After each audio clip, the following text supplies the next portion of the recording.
பாருங்கள், நம்ம பாப்பா இன்றைக்கி சிலம்பம் கிளாஸ் வந்திருக்காங்க. எல்லோரும் ப்ராக்டிஸ் அங்கங்கே பண்ணிகிட்ருக்காங்க. பாருங்கள், அவங்க தான் மாஸ்டர், நம்ம சிலம்பம் மாஸ்டர்.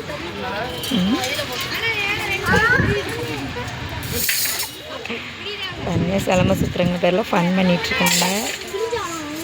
பாருங்கள் ஃப்ரெண்ட்ஸ், ஸ்டூடெண்ட்ஸ் எல்லோரும் அங்கங்கே நிற்கிறாங்க.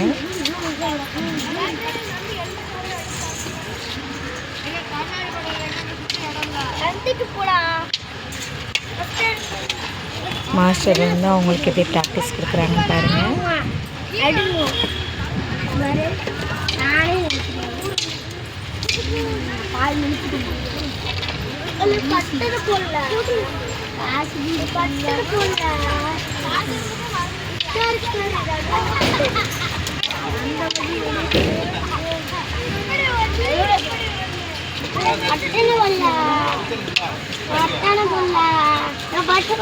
பாருங்க எப்படி ப்ராக்டிஸ் கொடுக்குறாங்கன்னு பாருங்க.